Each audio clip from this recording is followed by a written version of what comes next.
E aí, pessoal, reflexões e ensinamentos do gauchão, da nossa dura derrota e da vitória deles. O que podemos falar sobre isso no campo político e dentro do campo? César Cidade Dias falando de Grêmio aqui no YouTube, papo de gremista para gremista. Agora mais ágil. Entrou aquela continha fora de hora, tá faltando grana. Tu tem o FGTS parado, a solução é mais ágil.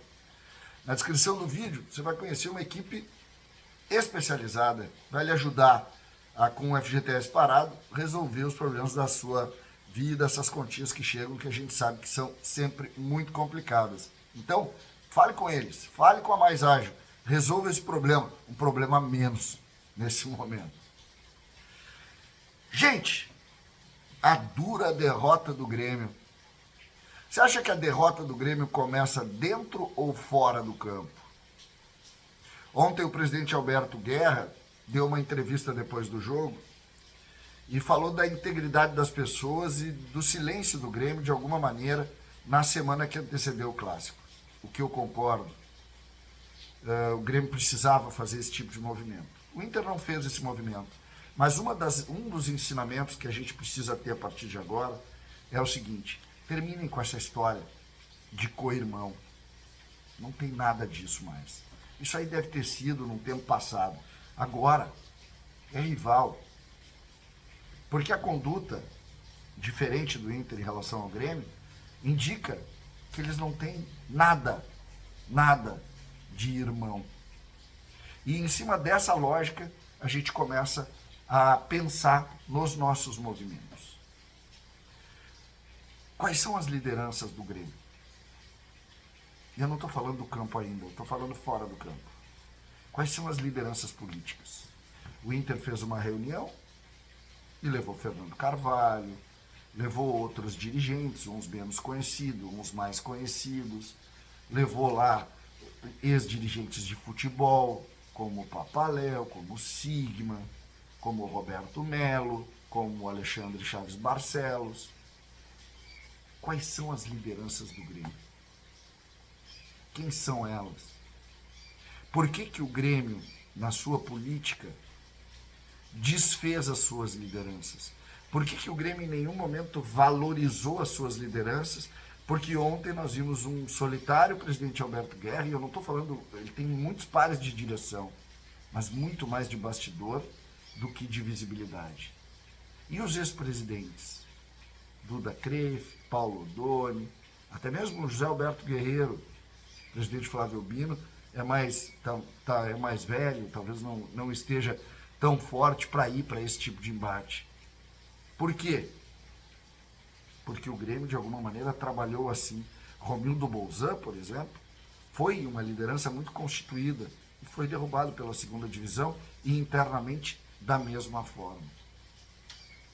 O Grêmio não consegue ou não conseguiu refazer a sua força política, que determina que nessa hora também se tenha algum tipo de voz para contrapor, sobretudo quando o rival toma essa conduta. Avançando, vamos ao campo de jogo. O Grêmio entrou em campo ontem com Volpi, 4 jogos com a camisa do Grêmio. João Pedro, 105 jogos com a camisa do Grêmio. O segundo jogador na partida com mais jogos com a camisa do Grêmio. Gustavo Martins, 61. Wagner Leonardo, que terminou como capitão, 2. Lucas Esteves, 2. Camilo, 3. Monsalve, 30. Vijaçante, o jogador com maior número ele que está desde 21 aqui, com o maior número de jogos com a camisa do Grêmio. Eu peguei 161, mas acho que é mais do que isso. Pavon, 42, Bright White, 25 e Cristian Oliveira, 3. Esse aqui é um time que está começando a jogar. O Luan Cândido estreou ontem no final do jogo. O Amuso entrou ontem para fazer o seu segundo, mais 45 minutos no início do jogo. Esse time aqui é um time em formação. Já o time do Inter, se a gente pegar apenas o Alan Patrick, talvez o Alan Patrick quase atinja o número aqui Se tu tirar o Vijaçante, ele tem mais jogos do que todos os outros jogadores. O Vijaçante, o Alan Patrick com a camisa do Inter. E futebol se ganha também consequência. Se a vitória do Grêmio viesse, seria em cima da juventude dos seus jogadores.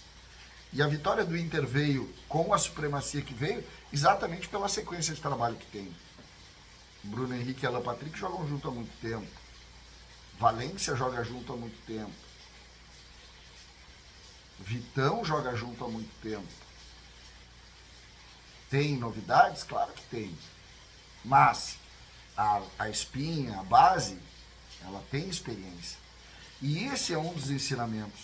O treinador do Grêmio, por exemplo, ele tem um nível de conhecimento da nossa realidade muito, muito pequeno.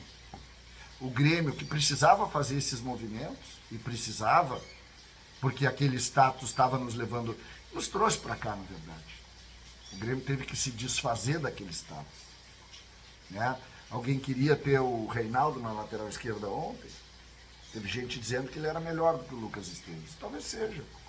Só que era preciso quebrar esse status. Então o Grêmio perde também por isso. A vitória do Inter, justa vitória, o título, que é para mim questão de tempo, ele parte exatamente dessa conduta aqui. Ensinamentos do Grenal, para mim, muitos. Primeiro, o Grêmio vai precisar saber sofrer. O Grêmio vai precisar saber perder. O Grêmio vem de títulos seguidos no Gauchão, que também agora vão valorizar mais do que em outros tempos. E aí a gente vai aprender também isso, que quando a gente ganha, tem um tipo de conduta por grande parte das pessoas. Quando eles ganham, tem outro. Isso a gente vai aprender também, que é outra realidade que a gente tem que colocar. A outra realidade é essa. Não se abrace tanto. Não se abrace tanto. Vamos fazer a nossa parte, vamos abraçar os nossos. Vamos nos abraçar dentro das coisas do Grêmio. Ontem eu já vi muita gente criticando A ou B no Grêmio. Não. O gremista precisa do gremista. O gremista precisa cada vez mais. Tem que ver o que eu passei na arena ontem com alguns influencers do Inter. Que passavam quietinho em outros tempos. Vocês precisam ver.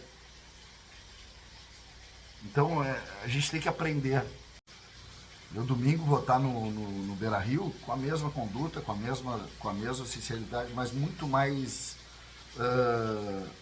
mas com muito mais ensinamento. Com muito mais ensinamento. Tem gente que a gente não precisa esticar a mão, gente. A gente não precisa esticar a mão. Não precisa. Tratem, esqueçam a expressão irmão, co-irmão. Isso não existe. Isso não existe. E nós, gremistas, precisamos nos unir. Porque aqui, nesse número que eu falei, nós teremos dias de muita dificuldade.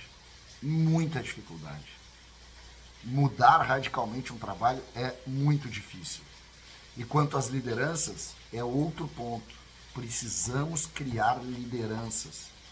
Precisamos estar cada vez mais próximos dos gremistas, entendendo os gremistas, conversando com gremistas. Essa é a nossa realidade, para construir um clube mais forte. E no ano que vem, quando fizer enfrentamento contra o Internacional, tratem como adversário, como rival. A arma do jogo que vocês vão usar é essa, vamos usar a mesma arma. Por quê? Porque tem o confronto. E enquanto não tiver um enfrentamento com o Inter, esqueçam. Tratem como Palmeiras, como Flamengo, como Atlético Paranaense, porque é isso que foi construído nesse Campeonato Gaúcho. Entendam isso. O grande ensinamento é esse. Aquela parte poética acabou. A expressão Grenal como um centro de uma marca belíssima, em mim não cola mais. Em mim não cola mais. Isso para mim não existe. É rival, como é o Palmeiras em alguns momentos, o Flamengo em outros, e tantos rivais que o Grêmio teve. Rival. rival. Não tem como ser diferente. Não tem como ser diferente. Perde e ganha. Mérito, muitos méritos do Inter pela consistência do seu time. Muito bem trabalhado pelo Roger, que foi outro que o Grêmio destruiu. Porque o Grêmio tinha o Roger. O Roger é fruto do Grêmio. Fruto do Grêmio. E o Grêmio demitiu o Roger de uma maneira muito ruim naquele episódio da segunda divisão. Muito ruim. Que nós nunca mais vamos recuperar. Então, que a gente entenda e aprenda também com isso. Porque aquilo não foi legal. Aquilo ali não foi legal. Vamos em frente. Vamos em frente. Temos decisão na Copa do Brasil na quarta-feira e precisamos focar nela. É nessa decisão que nós precisamos focar. Não temos mais nada para fazer além de focar nessa decisão. Depois vamos domingo para sofrer. Para aprender a sofrer. Tentar fazer milagre? Claro. Mas aprender a sofrer. E depois do Gauchão, vamos botar um ponto final em Grenal e em Coirmão. Ponto final. É rivalidade. Rival. Eu nem acho que tenha rivalidade. Eu acho que é um rival, um adversário. Alguns ex-dirigentes do Inter usaram a expressão inimigo para o Grêmio. Talvez seja, eles tenham razão. Talvez seja um inimigo. Eu não gosto muito disso, porque eu acho assim frágil intelectualmente. Mas, se for inimigo, tudo bem. César Cidade Dias falando de Grêmio, aqui no YouTube.